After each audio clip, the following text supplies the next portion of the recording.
This is Hidden Killers with Tony Bruschi. Here now, Tony Bruschi. On the morning of February 24th, 2023, a man named Joseph Ryan walked into a brick front colonial in Herndon, Virginia. His expectation? That he was going to be doing it with a stranger. He'd been chatting with her for weeks on a website called FetLife. I'll let you guess what that's all about. Her name was Anastasia 9.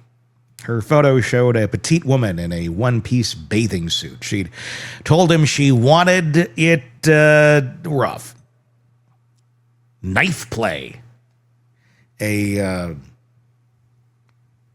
essay fantasy acted out in her bedroom while her husband was at work. That's what was presented on this website. You're like, people do that? I'm like, yeah, I kind of thought the same thing too. Like, it seems, yeah. Anyway, Ryan showed up ready to play his part. He brought restraints, and according to prosecutors, he thought he understood the assignment. By 8 a.m., Joseph Ryan was dead, shot twice, once in the head and once in the chest by two different guns, allegedly fired by two different people. And the woman in that profile photo, she was dead too, stabbed multiple times in the neck and upper body. Her name was Christine Banfield.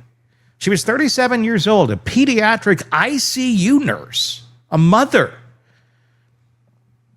And according to prosecutors, she had no idea her photo was being used to lure a stranger into her home. They allege she never created that account. She never sent those messages. She was asleep in her own bed when Joseph Ryan walked in expecting a fantasy. And walked into what prosecutors say was a trap. Yes, a trap.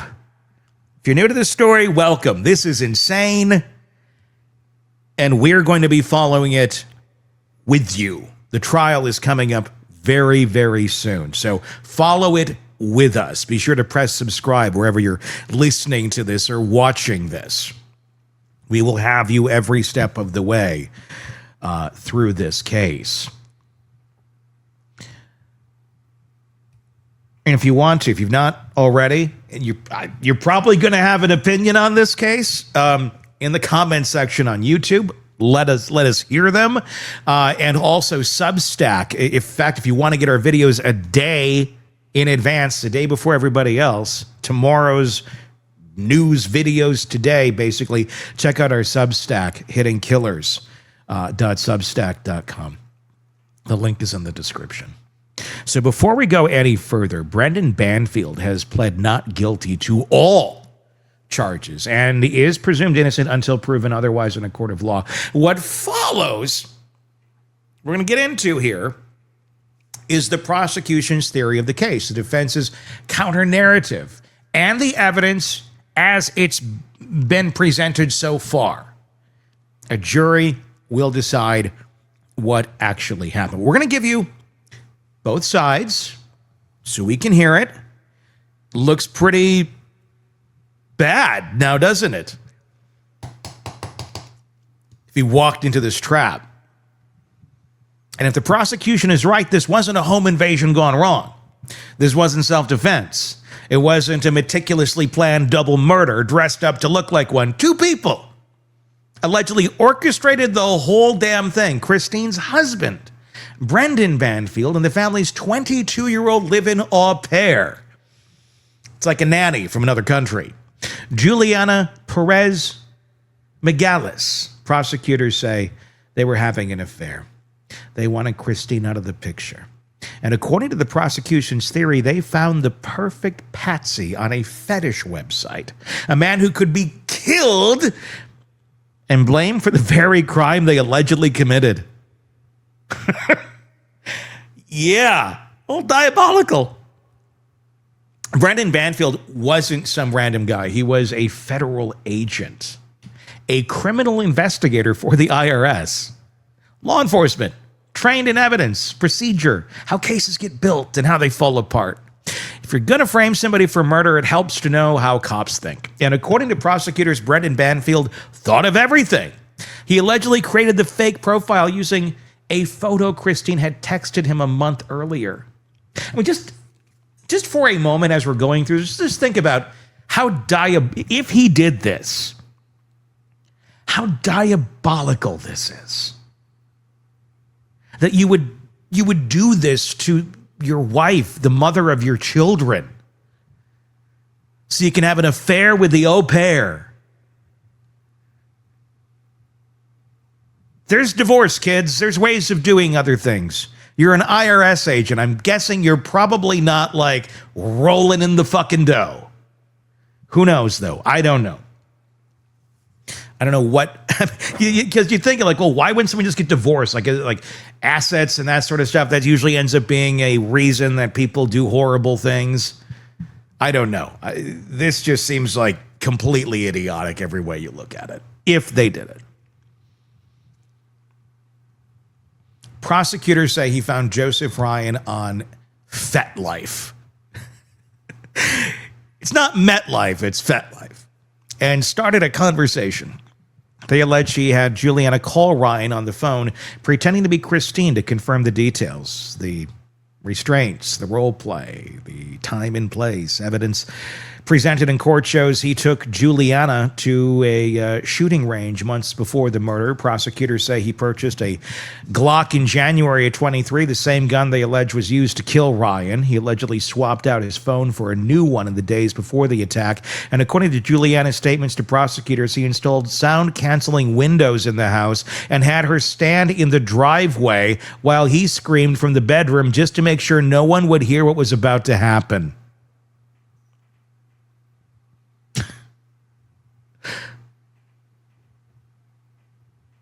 This is allegedly part of the plot to really make sure this place is going to be the perfect crime scene. It's not a crime of passion. If prosecutors are right, that's project management. The morning of the murders, according to the prosecution's timeline, Juliana left the house with the Banfield's 4-year-old daughter. The cover story was a trip to the National Zoo. She allegedly had a gun Brendan gave her that morning hidden on her person. Prosecutors say Brendan drove to a nearby McDonald's to wait.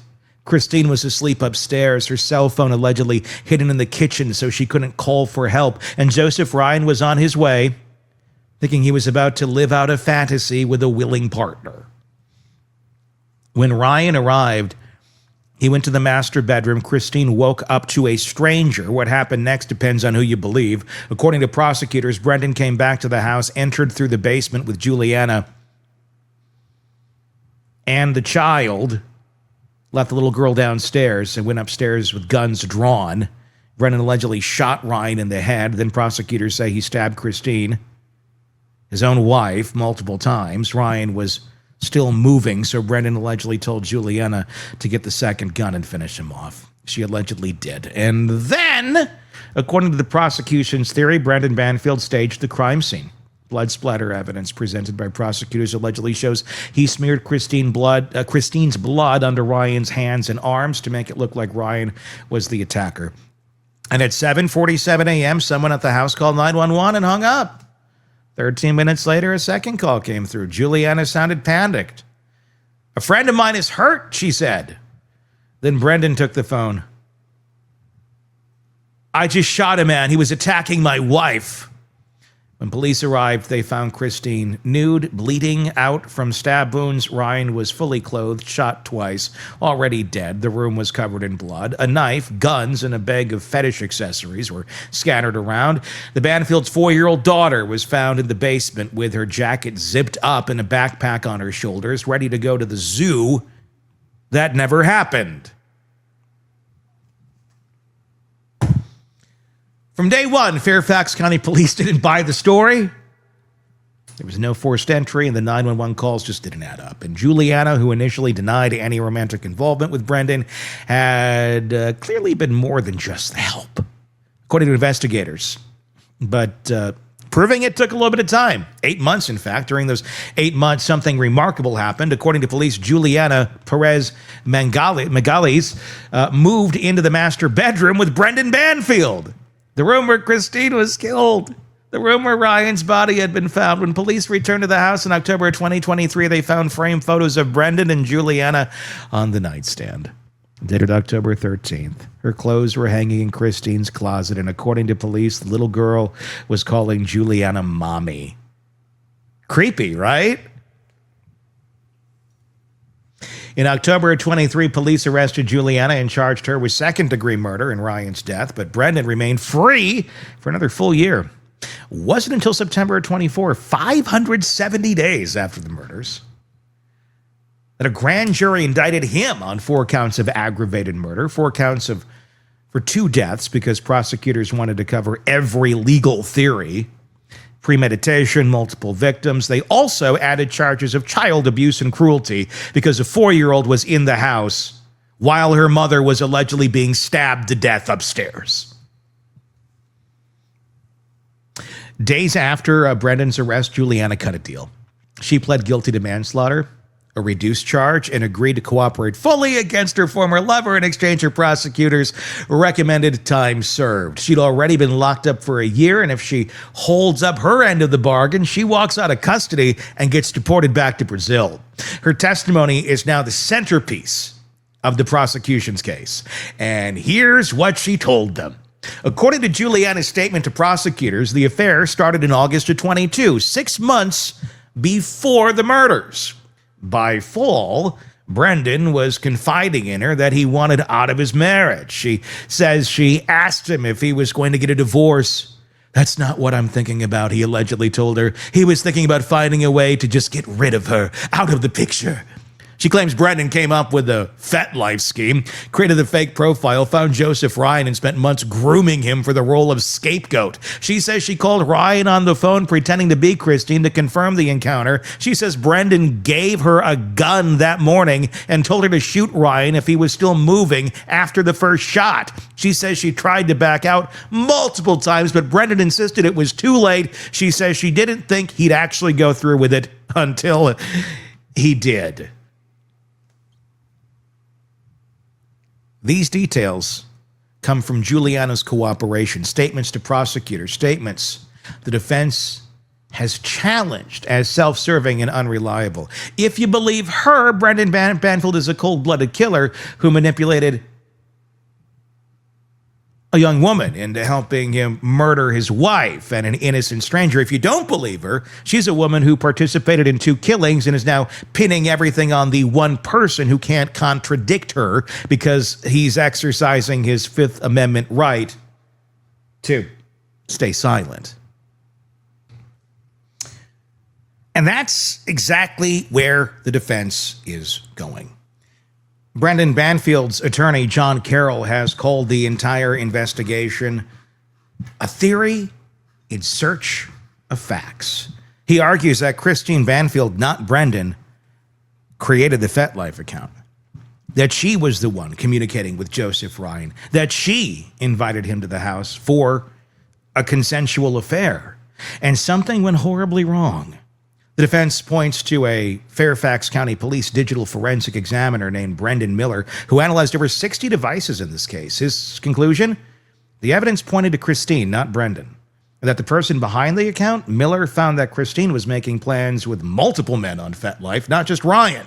His analysis was peer-reviewed and confirmed by the University of Alabama, and crucially, according to Miller's testimony, Brendan Banfield's phones did not appear linked to the FetLife accounts in any of the legal process returns. Prosecutors dispute Miller's conclusions and stand by their theory that Brendan Banfield created the account. But what happens next raised eyebrows. According to testimony, Miller was transferred out of his unit after his report diverged from the prosecution's theory. Deputy Chief Patrick Bush confirmed in court that he told Miller he would never be doing another digital forensics case in your major crimes bureau. The defense claims the lead detective was also reassigned. John Carroll told the court there are people being removed in conflict with the command staff. Let that sit for a second. The defense is arguing that the investigators who found evidence pointing away from Brendan Banfield were removed from the case, and the ones who stuck with the prosecution's theory